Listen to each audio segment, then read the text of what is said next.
Boa noite, paz. Tudo bem? Boa noite, paz, pastor. E aí, firme? Amém. Firme e forte. Então tá bom. Deixa eu ver quem já está aqui com a gente. Dona Gena, boa noite, paz. Pastor Aleluia, Irmã Justa. Boa noite, pastor. Bianca, Sônia, Matheus, Gabriel, Marcelo, Flávia, Mary, pastora Mary, Natália, minha mãe está aqui com a gente. Quem mais está aqui? Deixa eu ver. Enquanto o pessoal chega. Todo mundo com Bíblia já? Na mão? Amém. Então, nessa escola de discípulos, a gente vai precisar de Bíblia, de papel e de caneta, tá bom?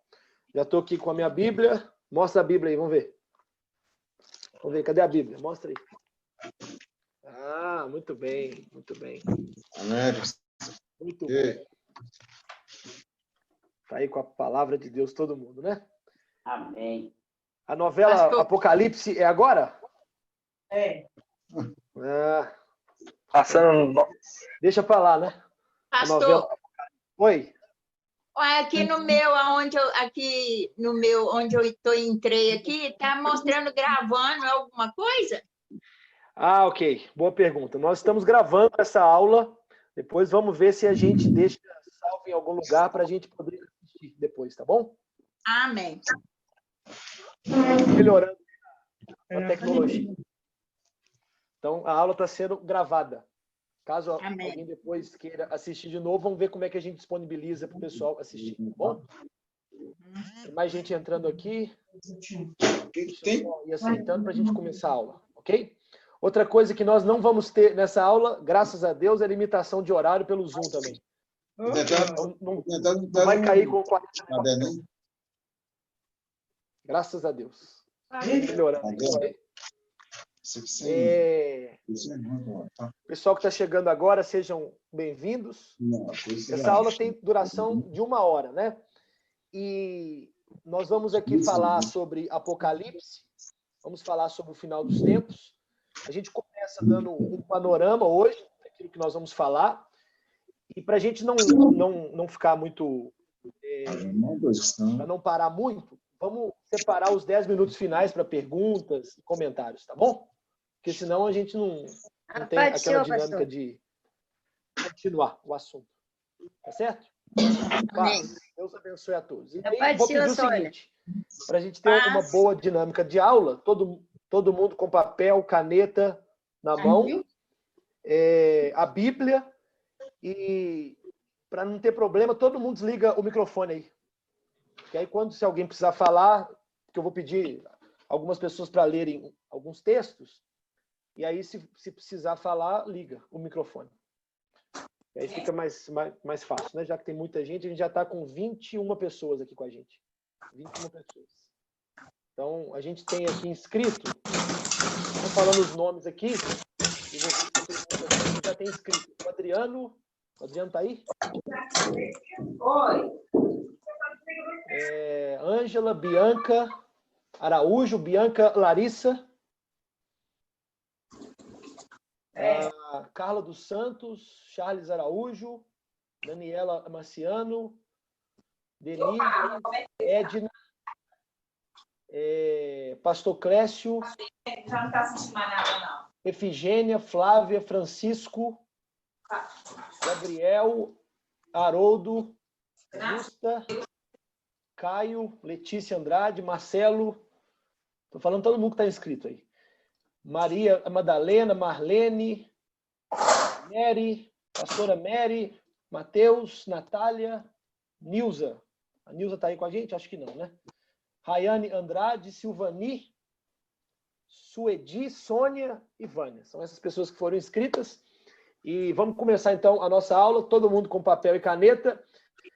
O tema da aula, então, é um panorama sobre Apocalipse. Nós vamos começar falando sobre Apocalipse 12. Quem está com a Bíblia aí, por favor, abra em Apocalipse 12. Todo mundo abrindo a Bíblia aí em Apocalipse 12. Nós vamos ler esse... Eu nem sei quem deve ter falado com ele. Vamos ler esse capítulo, ok? Beleza. Então, eu vou pedir aqui para... Deixa eu ver quem está aqui com a gente para ler. O Charles está aí, não está? O Charles, lê para nós aí, por favor, Apocalipse 12. Nós vamos ler, por enquanto, até o versículo 6, tá bom? Ligar o microfone aí, pastora Daniela. Deixa eu ver se eu ligo para eles aqui, peraí. Pronto, ligaram lá, ligaram. Beleza. Acho que eu... Beleza. Você desligou. Eu liguei e o senhor desligou. Foi sem querer. Vamos lá. Esquenta não. Apocalipse 12, do 1 ao 6. Isso. Vou ler na Almeida Revista Atualizada, tá?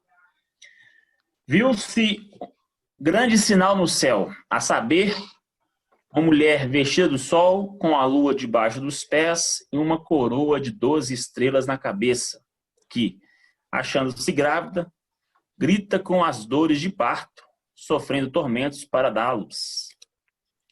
Viu-se também outro sinal no céu, e eis um dragão grande, vermelho, com 7 cabeças, 10 chifres e, nas cabeças, 7 diademas. A sua cauda arrastava a terça parte das estrelas do céu, as quais lançou para a terra. E o dragão se deteve em frente da mulher que estava para dar à luz, a fim de lhe devorar o filho quando nascesse. 5. Nasceu-lhe, pois, um varão, que há de reger todas as nações com cetro ou cetro de ferro. E o seu filho foi arrebatado para Deus até ao seu trono. 6. A mulher, porém, fugiu para o deserto, onde lhe havia Deus preparado lugar para que nele a sustentem durante 1260 dias. Amém. Obrigado, Charles. Então, vamos lá, gente. Para a gente ser o mais dinâmico e mais didático possível, algumas considerações que a gente tem que fazer sobre o final dos tempos. Não é? Nós precisamos estudar aqui Apocalipse com a ótica de que Apocalipse está falando sobre o final dos tempos.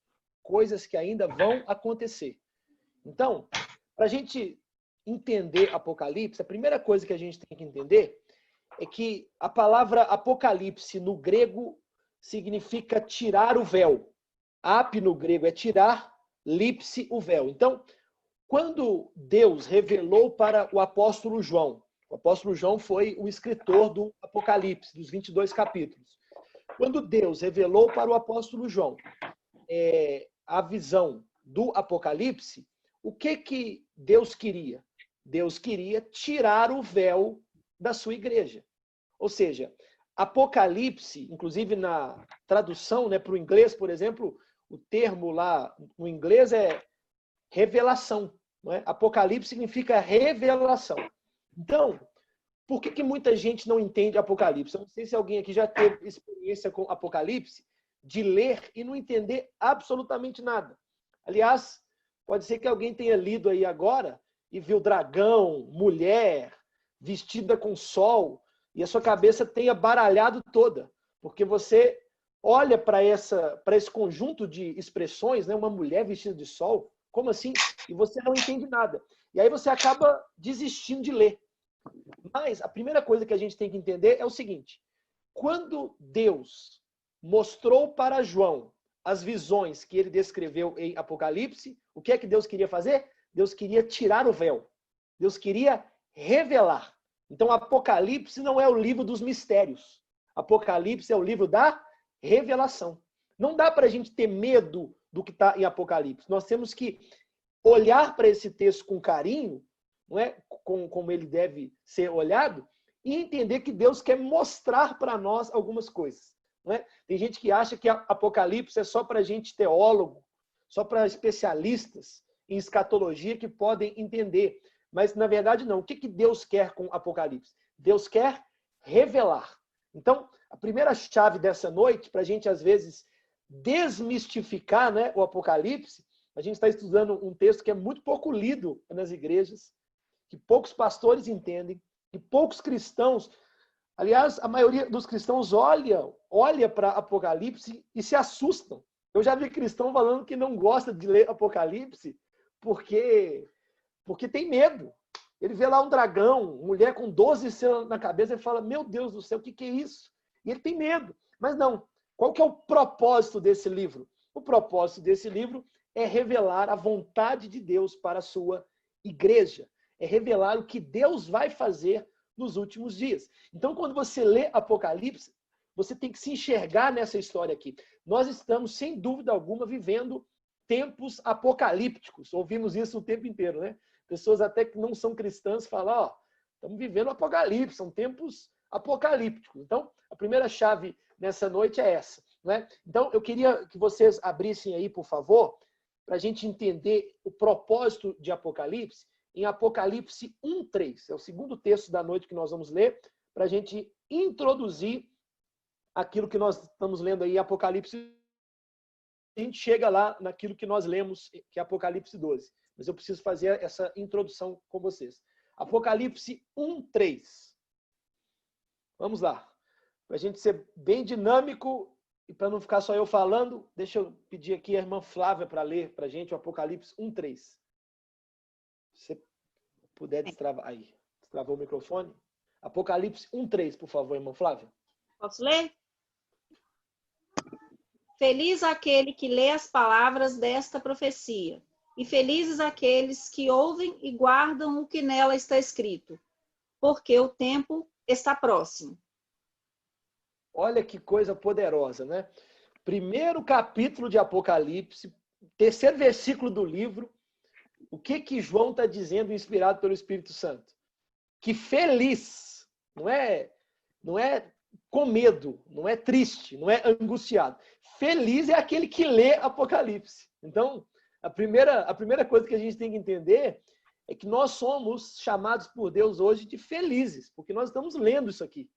Estamos lendo um texto que pouca gente tem coragem de ler, que pouca gente tem coragem de encarar, e todos nós temos dúvidas, porque tem coisas aqui que a gente lê, mas não entende. Então, nós somos felizes, primeiro, por lermos, e segundo, por quê? A irmã Flávia leu aí, por ouvir as palavras dessa profecia. Então, o que Deus quer? Deus quer revelar coisas e Ele está nos chamando de felizes. Ele está nos chamando... Traduções está escrito assim, bem-aventurados. Na tradução da irmã Flávia está feliz. Primeiro, quem lê. E segundo, quem ouve as palavras dessa profecia. E número 3, também aqueles que guardam as coisas que nela estão escritas. Então, o que a gente precisa fazer com o Apocalipse? Ler, ouvir e guardar. É isso que Deus quer. Que a gente leia, ouça e guarde. Ou seja, viva aquilo que está revelado nesse princípio, ou nesse texto. E o que João está dizendo aí? Por que eu tenho que ler, ouvir e guardar? Porque o final, ou o tempo, está próximo. Então, parece até um contrassenso, esse texto foi escrito há 2000 anos atrás, e aí João fala que o tempo está próximo. Parece até estranho a gente falar isso, mas o tempo para Deus não é como o nosso tempo, né? A Bíblia fala no livro de 1 Pedro que um ano para Deus, que um dia para Deus é como 1000 anos, que 1000 anos para Deus é como um dia. Então, nós estamos aí, na verdade, se você olhar grosso modo, nós estamos aí em 6.000 anos de história da humanidade, é mais ou menos isso que os historiadores calculam, ou seja, nós estamos no 6º dia de Deus, né? Ou seja, o tempo realmente está próximo, nós estamos findando os tempos, estamos na plenitude dos tempos, e João faz essa promessa para a igreja. O tempo está próximo. Qual o tempo? O tempo de Deus cumprir o final da história. Não é? A gente vai ler, por exemplo, tem lá revelado em Mateus capítulo 24, que Jesus fala sobre o final dos tempos. Tá aí um texto muito importante que vai nos ajudar na interpretação de Apocalipse. Se vocês puderem anotar esse textinho aí para ler em casa durante a semana, é Mateus 24. Para a casa da semana é esse. É ler Mateus 24. Porque Mateus 24, depois de Apocalipse, no Novo Testamento, é o capítulo que mais fala do final dos tempos. Então, nós vamos fazer muita conexão entre Apocalipse 12 e alguns textos de Mateus 24. Tá certo? Então, só para a gente não ser cansativo e enfadonho, a primeira coisa de hoje, recapitulando aqui, é Deus quer revelar para nós os seus mistérios. Apocalipse não é um livro de mistérios, mas Apocalipse é um livro da revelação. Segunda coisinha que precisamos entender para entender Apocalipse 12 e para entender os 22 capítulos de Apocalipse. Segunda coisinha é que nós temos que entender que a linguagem de Deus não é a mesma linguagem que nós usamos. Nós falamos o português, certo?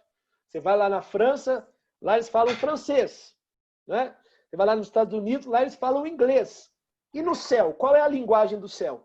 A linguagem do céu é a linguagem dos símbolos. Então, quando você lê, por exemplo, você olhou aqui, uma mulher vestida de sol. Você viu aqui uma mulher com 12 estrelas na cabeça, grávida de um filho varão, e um dragão querendo matar o filho varão.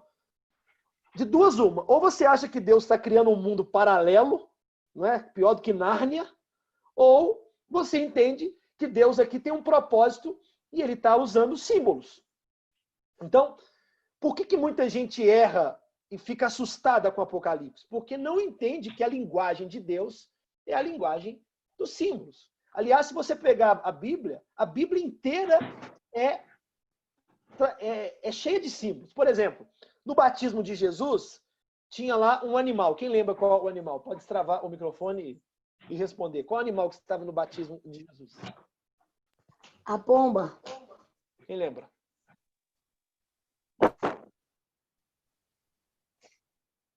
O Gabriel está aí dizendo. A pomba. Parabéns, Gabriel. Isso mesmo. E aí, a pomba representa o quê? É um símbolo do Espírito Santo. O Espírito Santo é uma pomba? Não. Não é?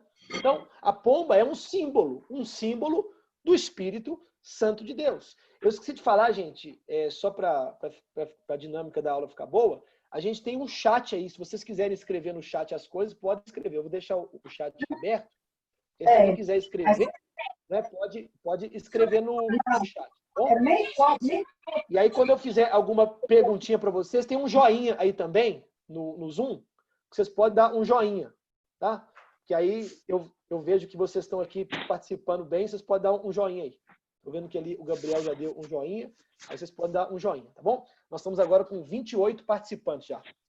28 participantes. Então, para ninguém ter que ficar abrindo o microfone, vocês podem dar um joinha aí, ok? Então, recapitulando aqui, a linguagem de Deus é a linguagem do símbolo. Então, quando a Bíblia fala de uma mulher vestida de sol, se a gente entender qual que é o símbolo desta mulher vestida de sol, a gente entende Apocalipse.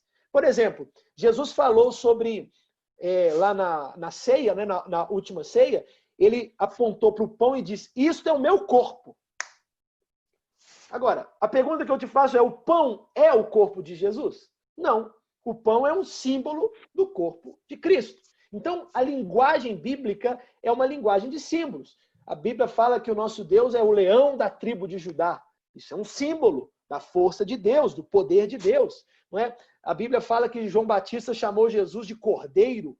Jesus não é um cordeiro, mas Jesus é simbolizado pelo cordeiro. O suco da uva, na Bíblia, simboliza o quê? O sangue de Cristo. É um símbolo. Então, Deus trabalha com a linguagem dos símbolos. Então, essa é a segunda coisa que nós precisamos entender. Se nós entendermos o que a mulher vestida de sol simboliza, nós entendemos Apocalipse 12.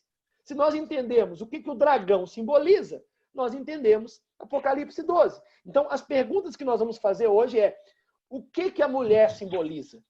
O pastor Charles leu aí, uma mulher vestida de sol, com 12 estrelas na cabeça, estava grávida, com dores de parto, e tinha um dragão querendo tragar o seu filho. Então, o que esse dragão simboliza? O que essas dores de parto simbolizam? Quando você entende os símbolos, você entende a linguagem do Apocalipse. Quase tudo em Apocalipse é simbólico. Ok? Quase tudo em Apocalipse é simbólico. Eu estou vendo aqui, deixa eu ver se tem alguém no chat aí já falando. Alguém já falou aqui no chat? Matheus Oliveira, me ajuda nisso aí. Gerencie o chat para mim aí, por favor.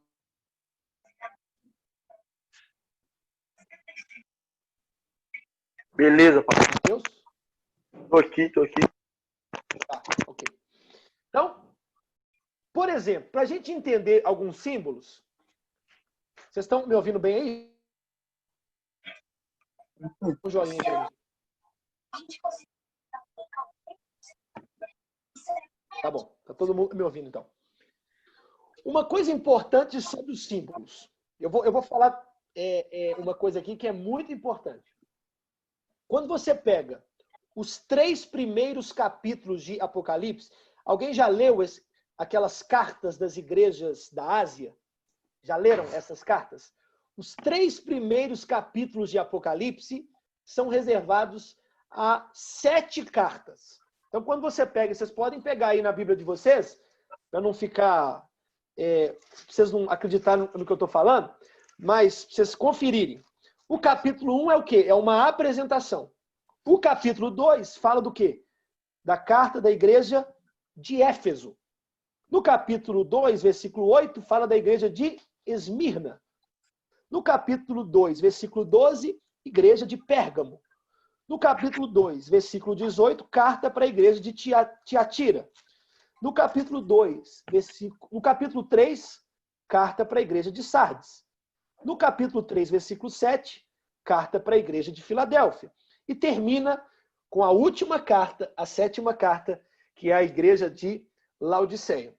Repare bem, eu estou dizendo aqui que tudo no Apocalipse, ou quase tudo, é simbólico. Não é isso?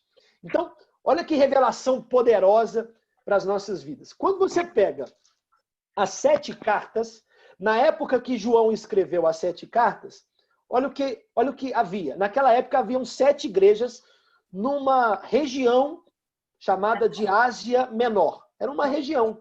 É uma região que fica ali próximo ao Oriente Médio. Existiam ali 7 igrejas. Então, primariamente, o que João queria?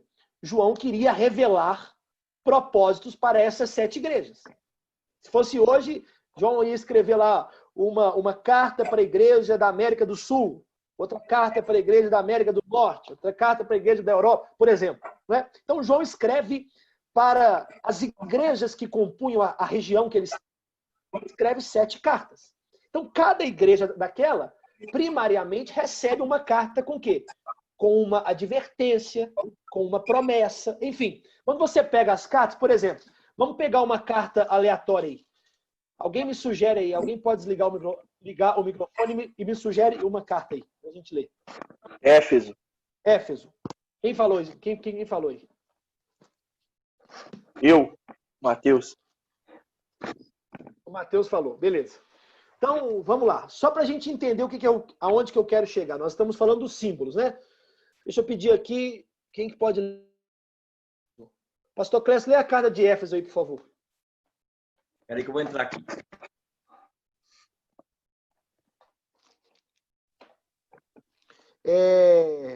Apocalipse 2, versículo 1. Espera aí. Éfeso 1? Apocalipse 2. Apocalipse 2, versículo 1 até o 7. Espera aí.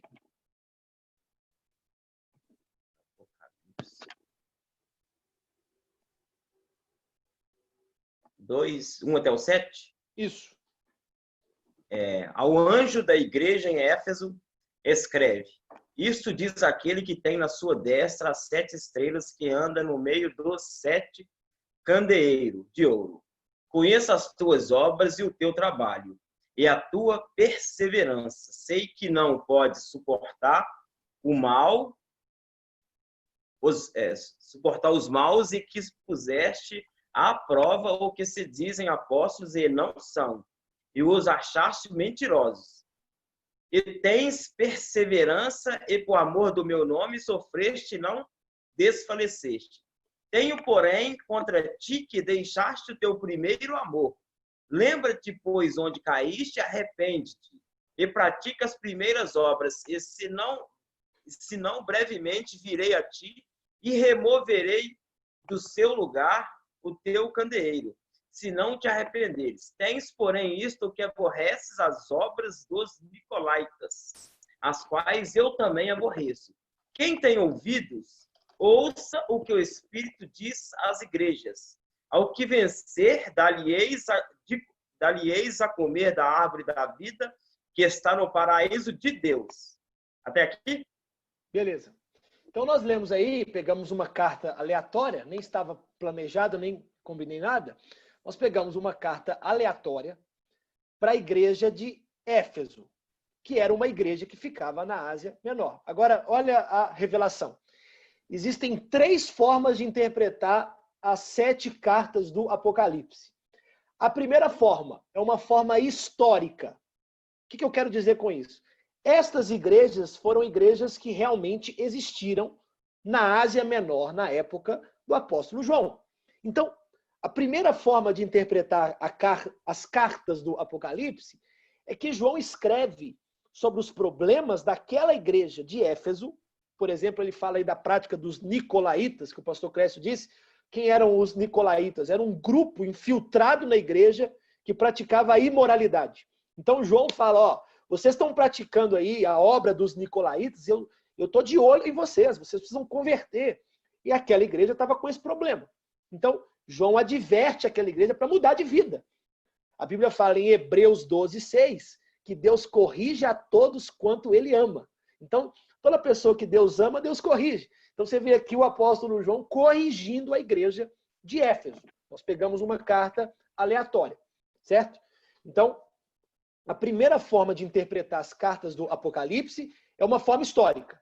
Agora, como a gente está vivendo em 2020, a gente não está vivendo lá no ano 10, no ano 50, no ano 100, então, essa forma de análise é uma forma histórica. Então, a gente não vai tratar dela aqui, certo?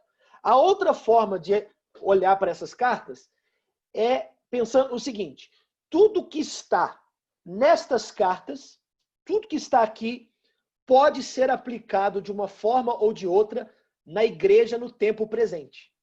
Então, por exemplo, a obra dos nicolaítas é a imoralidade sexual. Então, quando João escreve isso lá para a igreja de Éfeso, João fala para aquela época, e a Bíblia fala, né, o apóstolo Paulo diz a multiforme graça de Deus. Ou seja, Deus fala no passado, Deus fala no presente e Deus falará no futuro. Hebreus 13:8 diz que ele é o mesmo ontem, hoje será eternamente. Então, a segunda forma de olhar para as cartas do Apocalipse, eu, por exemplo, já preguei sobre esta carta, né? Abandonaste o primeiro amor. Isso serve, então, como uma advertência, como promessa para quê? Para todas as igrejas que estão no tempo presente. Então, tem coisas que eram praticadas na época de Éfeso e que são praticadas atualmente. Então, essa é a segunda forma. Nós também não vamos abordar essa forma hoje. E a terceira forma, que é a mais poderosa e forte, que é a que eu queria passar para vocês, que vai nos ajudar a interpretar todo o Apocalipse, é que eu estou no tema com vocês sobre os símbolos. Deus, ele faz em Apocalipse, ele usa a linguagem dos símbolos. E essa forma é tão poderosa que eu vou tentar explicar aqui com algumas palavras para a gente entender. Gente, qualquer dúvida que vocês tiverem, anotem aí para a gente conversar depois. Não fica assim com dúvida não, para a gente bater um papo. Então, a terceira forma é a forma simbólica. São 7 cartas. E Deus estabeleceu para a igreja dele 7 eras. 7 épocas. É como se Deus, você sabe que Deus não está condicionado ao tempo. Ele é dono do tempo. Então nós estamos agarrados a um tempo e a um espaço. Deus não. Deus, ele está no presente, Deus está no passado e Deus está no futuro. Deus, ele está acima da condição do tempo. Então, o que Deus fez? Deus pegou, imagina, a história da igreja inteira.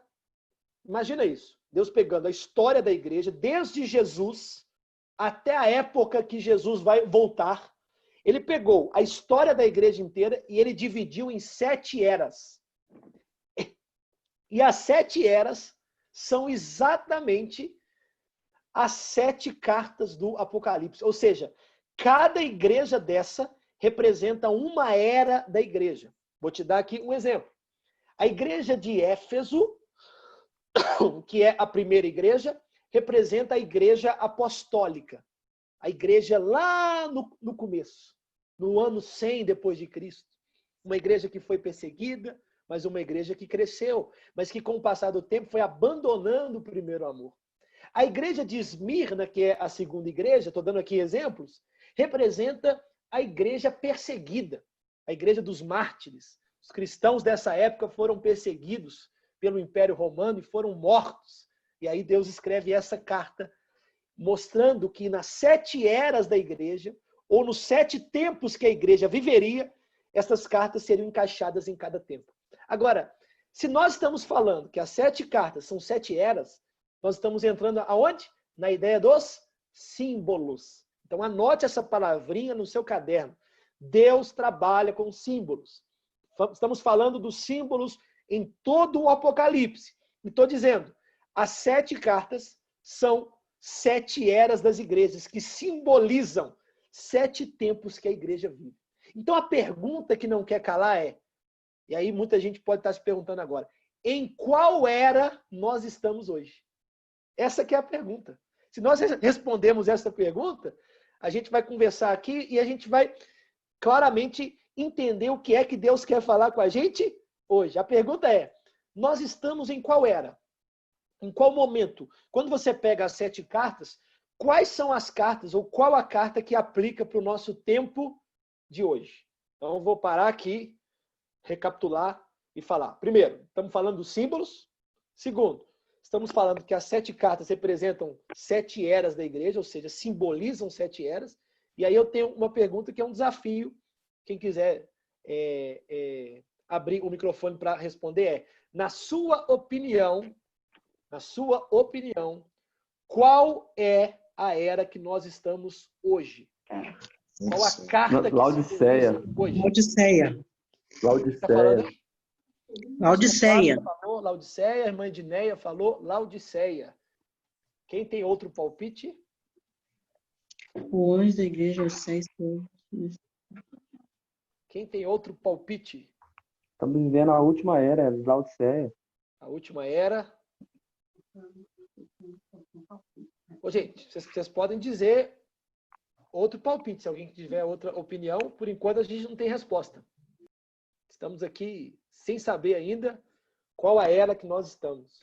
Já temos 2 palpites. O pastor Fábio categoricamente afirmou que é Laodiceia e a irmã Edneia também, mas vocês podem ter opiniões diferentes. Ninguém mais tem opinião? Então vamos para o Apocalipse, né? Vamos descobrir. Então, já que Apocalipse é uma linguagem de símbolos, a gente nem faz ideia ainda, né? O que é a mulher, o que é o dragão. Podemos até ter uma ideia, porque eu já preguei sobre isso na igreja, alguém já estudou antes, mas a gente está aqui no estudo começando do zero. A gente nem faz ideia ainda do que é o vestido de sol, o que é as estrelas na cabeça, mas nós estamos entendendo que Apocalipse é uma visão de símbolo. E se é uma visão de símbolo, nós precisamos entender alguns símbolos antes de entrar em Apocalipse 12. Então, vamos para a igreja de Laodiceia. Já que temos 2 palpites na igreja de Laodiceia, que é a última era, vamos ler juntos a carta da igreja de Laodiceia. Quem pode ler para nós aí? Dá um joinha, abre o microfone e lê, por favor, Apocalipse 7, 14 até o 22. Eu falei 7, né? Mas é 3.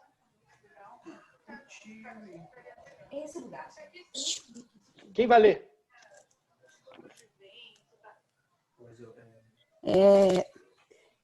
Carta à igreja em Laodiceia.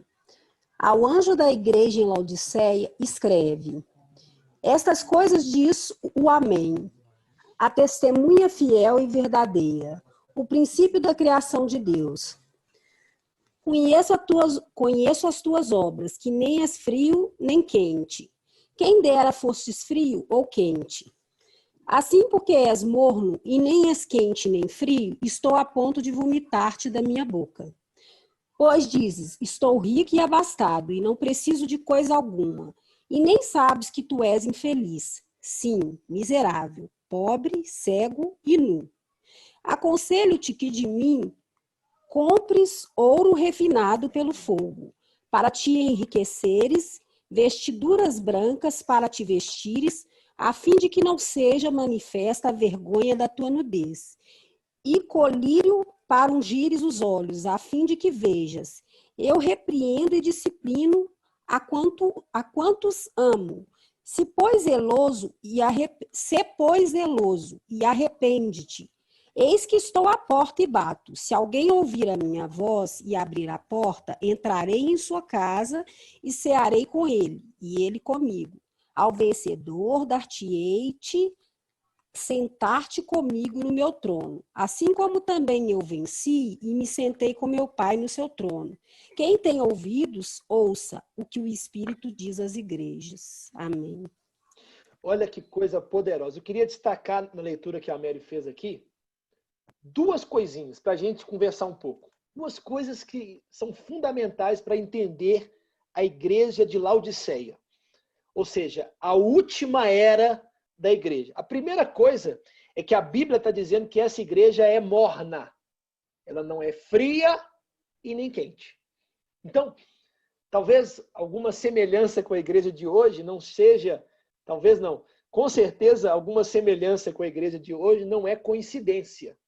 Na verdade, o que nós estamos aqui lendo é um reflexo de uma geração de igreja que está vivendo nos nossos dias atuais. Uma geração que é morna. É muito comum você encontrar com pessoas que já foram quentes na fé, com igrejas que já foram fervorosas, com pessoas que amavam a palavra e que foram se esfriando. É muito comum você encontrar com homens e mulheres que já amaram a Jesus de todo o coração e foram se esfriando. Esse processo de esfriamento, ou seja, estava quente e ficou morno, é um processo muito claro na igreja de hoje. Quem concorda, dá um joinha aí para eu saber que vocês estão comigo aí. Aperta o joinha aí do coisa aí. Vamos ver, já tem um joinha, 2, 3, 4. Aí, o pessoal está dando joinha. Eu saí, dando joinha. Tudo, não sei fazer isso. Não. É impressionante. É só o quê? Quem não sabe fazer o joinha, faz assim, ó, na tela. Eu assim. mesmo. Isso. Todo mundo está dando joinha. Por quê, gente? Porque é impressionante. Parece que Deus está falando da igreja de hoje. E é mesmo. Nós já estamos vivendo, e aí, não vou entrar nesse mérito, mas claramente, uma parte da igreja de hoje já é da geração de Laodiceia. A última geração da igreja. Uma igreja, olha o que Deus está dizendo. Quando você come alguma coisa que te faz mal, o que é que você faz com essa coisa? Qual que é a sua primeira reação? É vomitar. Você tem ânsia de vômito. E o que Deus está dizendo é que Ele olha para essa igreja, uma igreja que não é fervorosa na oração, uma igreja que a moda é ser amante de si mesma. Ninguém quer abrir mão do seu pecado. Ninguém quer abrir mão das suas vontades. Ninguém quer ser servo de Deus e servir a Deus com integridade. As pessoas não falam hoje em jejuar mais. As pessoas não falam hoje mais em subir ao monte. As pessoas não falam hoje mais em ter uma vida santificada. É um evangelho que é só vitória, é só bênção para elas. E a vontade de Deus fica em segundo plano. O que Deus está dizendo? Que a igreja, porque uma coisa que você vomita tem que estar dentro de você. Então, a revelação aqui é o seguinte: toda a igreja está dentro de Deus. A igreja de Jesus está dentro de Deus. E nós estamos dentro de Deus. Mas essa geração de Laodiceia, essa geração de uma igreja morna, é uma geração que Deus vai vomitar. Que Deus vai pôr para fora. Isso é muito forte, isso é muito pesado. É uma geração que está desagradando a Deus. É uma geração que, quando você fala de santificação, quando você fala de buscar a Deus, quando você fala de servir a Deus com integridade, é uma geração que não quer isso. Quando você fala na igreja de jejum, a maioria não entra, não leva a sério. Fala na igreja para você ver de ser dizimista e ofertante fiel, de dar a sua vida por amor a Deus. A pessoa não dá. A pessoa não quer saber de nada. Ela só quer saber da vitória dela. Então, essa geração está dentro de Deus e a Bíblia está dizendo que Deus vai vomitá-la. Isso é muito sério, gente. Isso é muito sério. Então, essa é a primeira coisinha que eu queria falar da igreja de Laodiceia. A segunda revelação da igreja de Laodiceia é que a Bíblia está dizendo que Deus está onde? À porta. E está batendo. Ora, Se Deus está à porta e está batendo, é sinal que ele está do lado de fora. Olha que coisa. Nesta igreja ou nessa geração, Deus está do lado de fora. Deus está querendo cear. Deus está querendo ter comunhão com essa igreja, mas essa igreja não está abrindo a porta. Essa igreja não está de coração deixando Deus cear com ela. Essa igreja, além de ser morna, é uma igreja que está deixando Deus do lado de fora. Hoje em dia, não sei se vocês percebem, todo mundo é cristão. Hoje em dia, você entra nas redes sociais, todo mundo é crente. Mas, ou seja, a igreja está cheia de pessoas, mas de pessoas mornas, de pessoas vazias de Deus e que estão deixando Deus do lado de fora. Então, sem dúvida alguma, já está vivendo no nosso meio a geração de Laodiceia. A pergunta que eu tenho para você, e na verdade é uma provocação, né? É para você refletir. A primeira coisa é, todo mundo... Pastor, aleluia, quer falar? Eu queria só comentar, pastor, você falando de Deus está lá de fora, há uma história registrada que um jovem lá em Campinas, no estado de São Paulo, foi passear e a mãe de uma da jovem falou, filha, vai com Deus. Aí ela falou assim, ô mãe, só se eu for no bagageiro do carro, porque aqui dentro está cheio.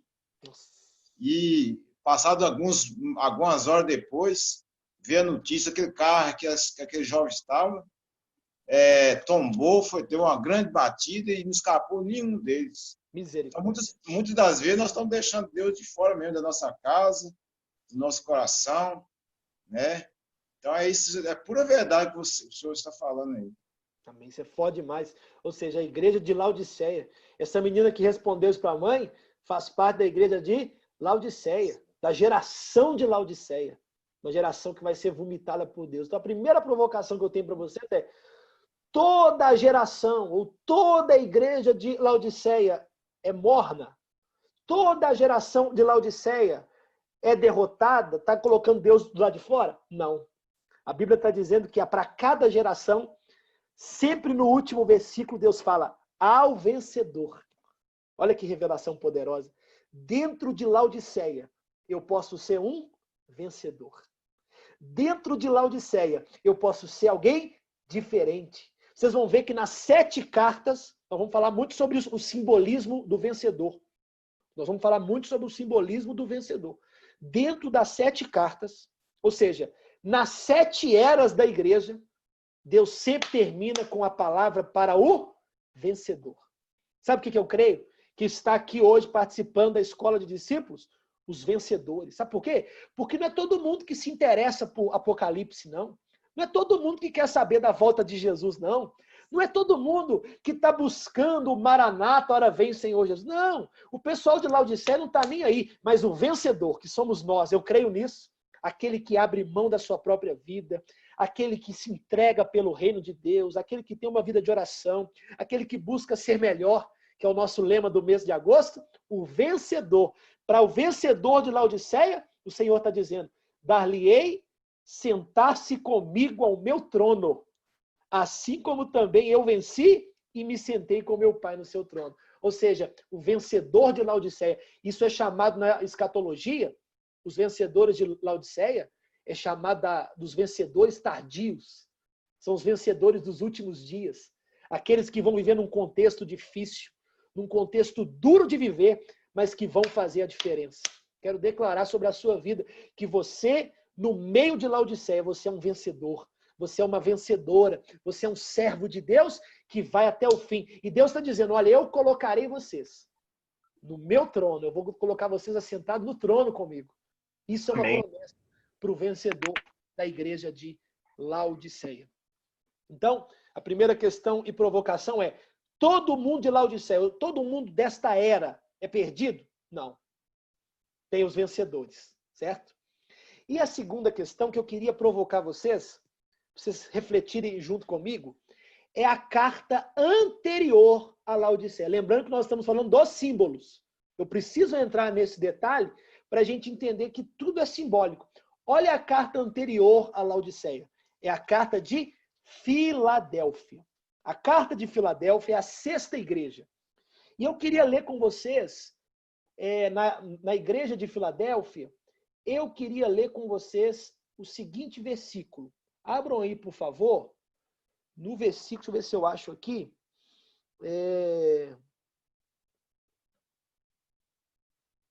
Deixa eu ver se eu acho aqui. Igreja de Filadélfia. Versículo 10, por favor. Apocalipse 3, versículo 10. Abram aí, marquem esse texto. Porque esse texto é muito profético para os nossos dias. Versículo 10. Alguém, por favor, pode ler? Apocalipse 3, 10.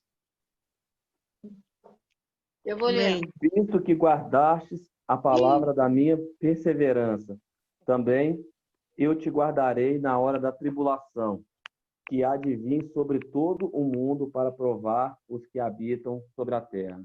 Obrigado, pastor Fábio. Ô, gente, olha que palavra profética. A igreja de Filadélfia é a sexta igreja, ok?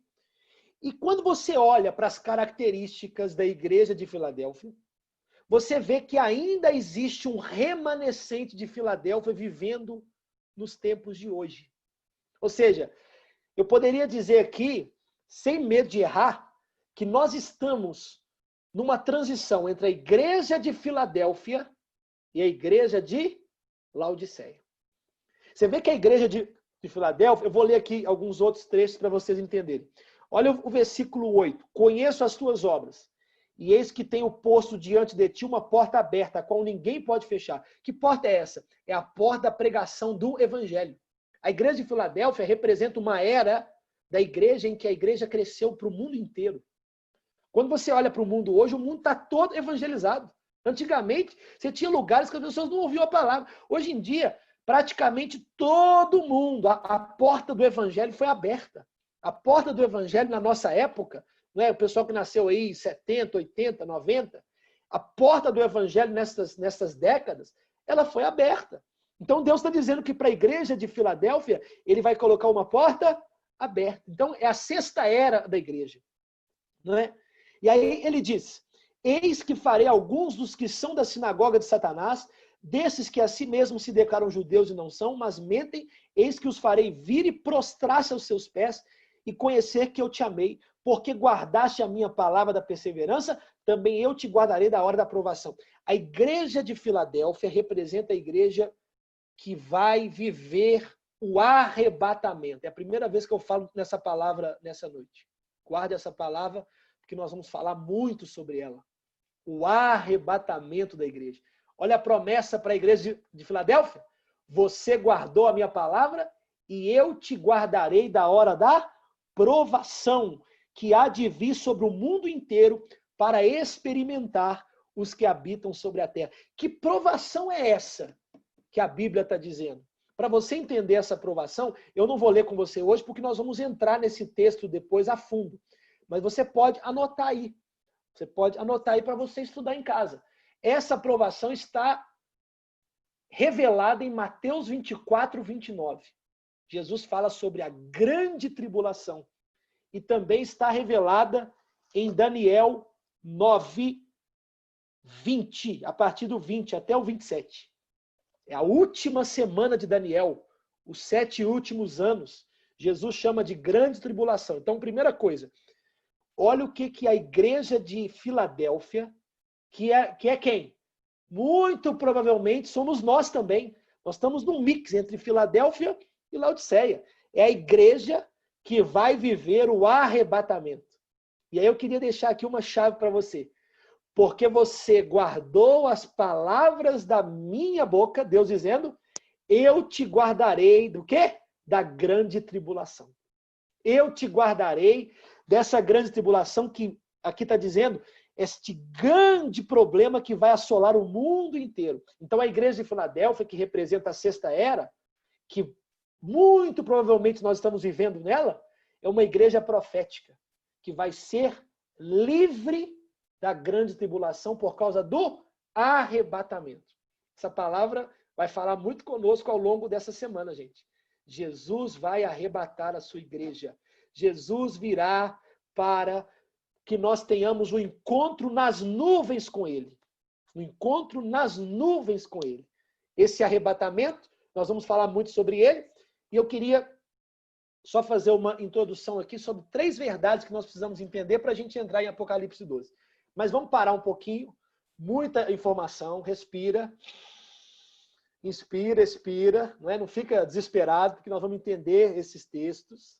Tem gente que está com a cara aí para mim assim, ó, fazendo assim, ó. O que esse cara está falando? Calma, você vai entender. Com calma a gente chega lá. Então vamos dar uma paradinha.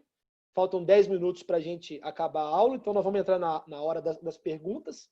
Eu só preciso falar sobre 3 coisinhas rápidas para a gente entrar nas perguntas. Mas antes de entrar nas perguntas, alguém tem algum comentário sobre aquilo que nós falamos até aqui? Alguém tem algum comentário sobre aquilo que nós falamos até aqui? Pode abrir o microfone e comentar. Isso aqui é uma aula participativa, eu só não estou falando, deixando vocês falarem muito, porque senão fica uma bagunça. Mas a ideia é a gente ser o mais dinâmico possível. Então, alguém com algum comentário para nos contribuir? Pastor, oi. Para a primeira aula, achei bem interessante, bem dinâmico e, para falar a verdade, estou até surpresa que só está faltando 10 minutos e eu não vi nem o tempo passar. Foi rápido, muito legal, estou gostando. Ah, que bom. Obrigado. Ótimo. Foi bem assim. Pastor? Fala, pastor Eloy. Eu só queria, assim, tirar a dúvida.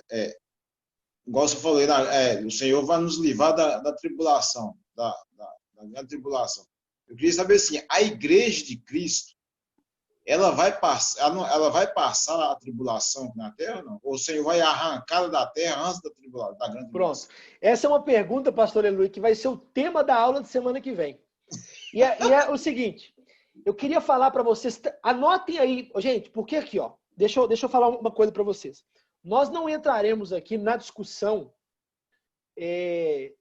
pré-tribulacionista, mesotribulacionista e pós-tribulacionista. Para quem não entendeu o que eu estou falando, não precisa nem preocupar e nem entender, porque isso aí não vai mudar muita coisa. Nós não vamos entrar aqui na discussão dos amilenistas, dos pós-milenistas e dos pré-milenistas. Existe uma discussão de 2000 anos que os grandes teólogos discutem se a igreja passa ou se não passa, se passa uma parte, se passa uma... Ou seja, nós não vamos entrar nisso aqui. Mas a nossa abordagem vai ser a abordagem de Apocalipse 12, dizendo claramente, e aí eu posso dizer claramente, que Deus, baseado em Apocalipse 12, vai livrar os vencedores da igreja, aqueles que guardaram a palavra, aqueles que foram fiéis até o fim. Deus vai livrar do tempo que Jesus chama de grande tribulação, que na verdade é formado por 2 partes. 3 anos e meio de bonança e 3 anos e meio de perseguição. Então Deus vai livrar a igreja da perseguição. Pode ser que a gente passe um tempo da grande tribulação, os 3 anos e meio primeiros? Pode. Pode ser que a gente seja arrebatado antes da grande tribulação, nos 7 anos? Pode também. Mas uma coisa é certa, e é isso que eu queria terminar a aula de hoje, para a gente abrir para a pergunta, falando sobre 3 coisinhas que todas as visões, tanto as pré-tribulacionistas, mesotribulacionistas e pós-tribulacionistas, ou seja, quem acredita que a igreja não vai passar pela grande tribulação é chamado de pré-tribulacionista. Quem acredita que a igreja vai passar por metade da grande tribulação é chamado de mesotribulacionista. E quem acredita que a igreja vai passar por toda a grande tribulação é chamado de pós-tribulacionista. Então, uma coisa que todas as visões têm em comum é essas 3 coisinhas que eu queria que vocês anotassem. Número 1, independente se é pré, se é meso, se é pós, se é aos 45 do segundo tempo, se é a 1 minuto do primeiro tempo, independente disso, todas as visões acreditam que vai haver uma grande tribulação. Então, a primeira coisa é, nós vamos estudar o que é que vai acontecer nesse período que a Bíblia chama de grande tribulação. Aonde que está escrito isso? Mateus 24, do 15 ao 28, e Apocalipse, do 12 ao 19. Então, quando você lê Mateus 24, do 15 ao 28, é um espelho de Apocalipse, do 12 ao 19. É um espelho. Significa que tudo que está falando em Mateus 24, do 15 ao 28, Jesus é que fala, é confirmado pelo apóstolo João, que foi o que escreveu Apocalipse, em Apocalipse do 12 ao 19. Certo? Então, primeira verdade. se é pré, se é pós, se é meso, nós não vamos entrar. Primeira verdade, vai haver uma grande tribulação. Segunda verdade, depois da grande tribulação, Jesus voltará para reinar nesta terra. Isso é para pré, para pós, para meso e para tudo. Segunda verdade, depois da tribulação, Cristo voltará para estabelecer o seu reino nessa terra. Aonde que fala isso? Mateus 24, 29. Pode anotar esse versículo, Mateus 24, 29. E Apocalipse 20. Apocalipse 19, 20. Apocalipse 19, 20 fala do reino milenar. Ok? Beleza. Então, segunda verdade, vai haver um período de grande tribulação que nós vamos estudar. Tem gente que pergunta, né? Pastor, mas nós estamos passando pela grande tribulação? A resposta vai vir semana que vem. Nós vamos ver. Eu não vou falar não, para vocês ficarem curiosos. Mas é uma boa pergunta. Pastor, o que vai ter na grande tribulação? O coronavírus já é a grande tribulação? É uma pergunta. Semana que vem a gente vai responder isso. Essas guerras, rumores de guerra, já é a grande tribulação? Quem é curioso e não quer esperar para a semana que vem, é só ler Mateus 24 que você vai saber. Né? Então, primeira verdade, está chegando a grande tribulação, ela vai vir. Segunda verdade, depois da tribulação, Jesus volta. Mateus 24, 29. Certo? E a terceira verdade, para pré, para pós, para meso, é que haverá o arrebatamento da igreja. Isso é a terceira verdade. E aí tem que se deixar claro isso aqui, gente. Em qualquer visão, qualquer interpretação, o arrebatamento é um fenômeno diferente da segunda vinda. Os pós-tribulacionistas, que não é a nossa abordagem, ou seja, quem acredita que a igreja vai passar pela grande tribulação, eu não acredito. Eu não acredito que a igreja passará pela grande tribulação. E vou passar para vocês aqui os textos que eu entendo que mostram claramente isso. Mas até para os pós-tribulacionistas, ou seja, aqueles que acreditam que a igreja passará por esse período de grande sofrimento, o arrebatamento é um fenômeno diferente da segunda vinda. A diferença é que eles acreditam que vai acontecer tudo junto. A igreja vai ser arrebatada e Jesus virá. E nós, que somos pré-tribulacionistas ou mesotribulacionistas, acreditamos que a igreja vai ser arrebatada primeiro, vai haver uma festa no céu, as bodas do Cordeiro, que está lá em Mateus capítulo 22, e Jesus depois, a segunda vinda de Jesus é visível, e o arrebatamento é invisível. Então a gente vai ter que distinguir o que é o arrebatamento do que é a segunda vinda de Jesus. O que eu posso afirmar para vocês é, primeiro, vai ter grande tribulação. Segundo, Jesus voltará depois da grande tribulação, visivelmente. E terceiro, vai haver um arrebatamento invisível da igreja. E eu vou entrar nesse mérito semana que vem, porque não vai ser toda a igreja. O arrebatamento não vai ser para toda a igreja, mas isso é papo para semana que vem. Vamos lá, últimos minutinhos. Perguntas, comentários, participações, contribuições. Gostaram? Não gostaram? Então pode comentar aí agora nesses minutos finais. Pastor. Fala, irmã Sônia. Não, para mim está sendo muito bom, que vai ser abrir muito a minha mente, sabe? Amém. Muito bom. Pastor. Fala, Marcelo. A minha também, porque já é a segunda vez que eu leio Apocalipse e não estou entendendo. Agora, com as suas explicações, eu estou entendendo mais. Ah, que bom. É a segunda vez que eu estou lendo, hein? Que bênção. Que bênção. Perguntas, comentários? Tá valendo a pena abrir mão do Apocalipse, para ouvir o Apocalipse. Melhor, né? O Apocalipse verdadeiro é melhor que a novela, uai. Ué, deixei de assistir para ouvir o Apocalipse. Tá bem melhor mesmo, não? Amei também a aula. É porque lá tem uns floreamentos, né, para dar audiência. Tem umas modificadas, né? Com certeza, porque senão não dá audiência. Né? Charles, fala alguma coisa aí, Charles.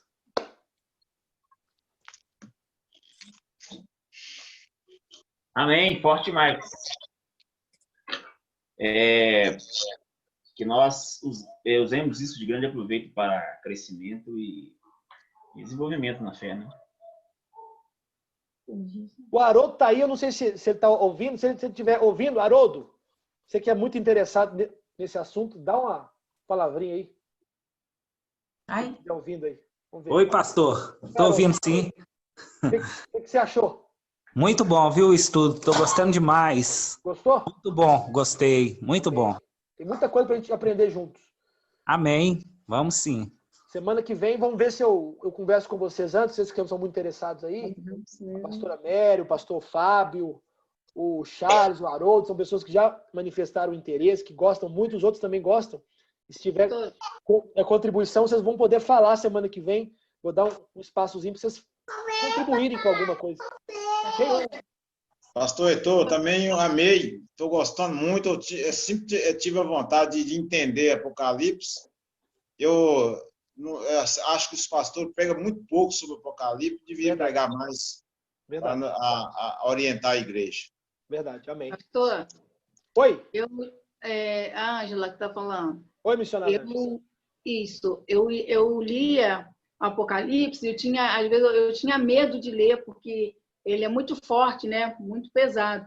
Verdade. E aí eu parava de ler, entendeu? E ficava assim, com medo mesmo, entendeu? E com a sua explicação agora, ficou bem melhor para mim. Amém. Eu perdi, assim,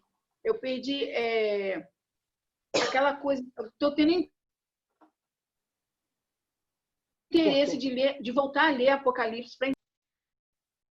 Bênção. Glória a Deus. Pastor. Oi. E pedir muito a Deus, né? Para dar muita sabedoria, entendimento para o Senhor, porque não é todos os pastores que explicam igual o Senhor está explicando. Está certo que tem muitos que sim, a gente não conhece, mas a visão do Senhor assim, para explicar é muito boa. Amém. E tem que ter coragem, viu, gente? Eu confesso para vocês que eu dei uma tremida aí essa semana, porque não é fácil, primeiro, entender. Eu também não tenho facilidade de entender e tem coisa que eu não entendo. Mas tem que ter coragem para a gente falar de Apocalipse, porque tem muita dúvida.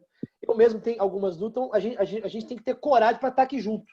Né? Então, isso é uma aula de coragem. A gente encarar o texto e se tiver alguma coisa que a gente não entende, a gente volta, tenta achar outros textos que explicam. Uma das coisas que nós vamos usar muito aqui é isso, né? Apocalipse só pode ser explicado, a Bíblia só pode ser explicada pela própria Bíblia. Então a gente tem que tomar cuidado, porque senão vira heresia. Então, tudo que está aqui, a gente tem que ir em outro texto. Vocês viram que eu tive esse cuidado. Tudo que eu estou falando aqui, eu estou respaldando outros textos, porque senão a gente entra numa...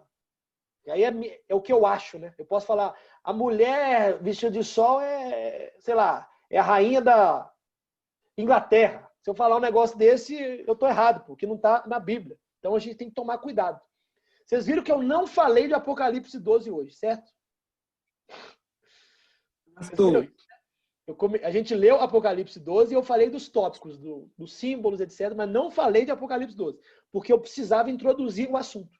Então, semana que vem, a gente entra a fundo no texto. Quer falar, Marcelo? Foi igual a irmã falou aí, né? Quando ela leu o Apocalipse, ela ficou com medo, né? Foi a mesma reação que eu tive. Que eu fiquei de 1h da manhã até as 4 lendo Apocalipse. Quando eu comecei a ler, eu falei, gente, mas essas coisas absurdas, cada coisa, sabe? Esse dragão de 7 cabeças, esses trem eu fiquei, tipo assim, meio assustado, sabe? Não consegui dormir de jeito nenhum quando eu comecei a ler. Eu fiquei sem dormir. Querendo entender como pode um dragão querendo atacar uma mulher grávida, ela sentinadora dos partos, mas eu fiquei com medo, fiquei super assustado. É isso mesmo. A gente fica, porque se a gente não entendeu... Daí no começo que eu fui entender que o dragão não queria a moça, ela queria a criança que estava no ventre dela. Isso mesmo. Semana que vem nós vamos revelar. Não queria ela. Ele não queria atacar quem é essa ela. criança? Quem é esse menino? Semana que vem nós vamos falar. O símbolo desse menino é quem? O símbolo da mulher é quem? Então nós vamos falar isso semana que vem. Mas a última pergunta para a gente encerrar. Última pergunta. Alguém tem mais alguma pergunta agora? Não é comentário. Se alguém tiver alguma pergunta sobre a aula de hoje. Às vezes eu estava falando aqui, você ficou na dúvida de algum texto. Pergunta aí, gente. Não vai com dúvida, não. Pastor? A palavra é forte. É forte. Muito forte essa palavra. É a pastora Marlene está falando. Palavra muito forte e significante. É Espírito Santo, né? Dando a sabedoria para cada um de nós, né? Verdade. Para nós entender. É ele que dá entendimento. Amém. Alguém tem alguma pergunta, gente? Só uma última pergunta, pastor. Haverá o arrebatamento da igreja? Tem alguma referência que o senhor quer acrescentar aqui? A referência do arrebatamento é Apocalipse 12. Então, nós vamos falar semana que vem só sobre o arrebatamento. Então, a principal referência bíblica de arrebatamento é Apocalipse 12. E eu vou citar aqui alguns para vocês lerem em casa. Vamos lá. Referências do arrebatamento, além de Apocalipse 12. 1 Tessalonicenses 4, 16 e 17. 1 Coríntios 15, 51 e 52. E vamos ficar só nessas duas, para já. 1 Tessalonicenses 4, 16 e 17. Eu vou entrar muito semana que vem. E 1 Coríntios 15, 51 e 52. Fala do arrebatamento. A palavra grega para arrebatamento é harpazo, né, que é tirar fortemente da terra. Então, representa que Deus vai tirar a gente dessa terra e vai levar a gente para o céu. Vai ser uma coisa forte, que é o texto que nós lemos hoje, Apocalipse 12,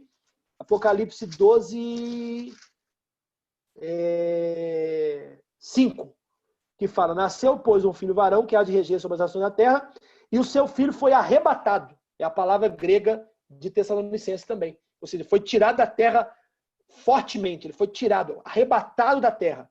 Então, é baseado nesse texto de Apocalipse 12, 5, que nós vamos falar sobre a doutrina do arrebatamento da igreja, semana que vem. A igreja vai ser... Se nós não formos arrebatados até quinta-feira que vem, nós vamos falar sobre o arrebatamento da igreja. Se formos arrebatados, encontramos com o Senhor e encontramos uns com os outros lá no céu. Amém. Maranata, ora vem, Senhor. Vamos fazer uma oração? Amém. Vamos fazer oração. Feche os olhos e vamos orar. Senhor, nosso Deus e nosso Pai, quero te agradecer pelos irmãos que estão aqui, que ficaram conosco até o final. Obrigado pelos irmãos que estão participando. Que nessa semana o Senhor abra cada vez mais o nosso entendimento. Que essa verdade de Apocalipse possa entrar dentro de nós e que nós desejemos ardentemente a volta do Senhor Jesus, morarmos com o Senhor no céu, salvarmos outras vidas e levarmos outras vidas para o céu. Nos ajude nisso, meu Pai. Nós queremos ser melhor para ter o melhor de Deus. Então, nos ajude a sermos melhores entendedores da Tua palavra, a entendermos o que a Tua palavra quer nos revelar e que nós possamos uns ajudar os outros nesta empreitada, no nome de Jesus. Eu oro por cada pessoa da nossa igreja, aqueles que estão conosco, aqueles que não puderam participar hoje, mas que vão participar semana que vem, e que essa escola seja uma escola edificadora para cada um de nós, que nós possamos crescer na graça e no conhecimento do Senhor. Em nome de Jesus oramos, e em nome de Jesus agradecemos. Amém. Duas coisinhas antes de encerrar. Vou tirar aqui uma fotinha para a gente divulgar para mais pessoas participarem. Então dê um sorriso aí. Quem está com a câmera desligada, liga a câmera. A gente tirar uma fotinha aqui. Vamos lá. Sorriam. Vamos ver aqui. Vamos ver se todo mundo vai ligar a câmera. Liga a câmera aí para a fotinha. Vou tirar a fotinha aqui nossa. Vamos lá.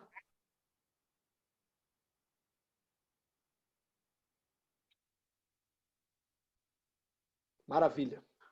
E a segunda coisinha é dizer que nós vamos lá para o Instagram agora, às 10h30. E hoje vai ser só uma oração mesmo. Para não ficar cansativo, eu vou só orar com o povo.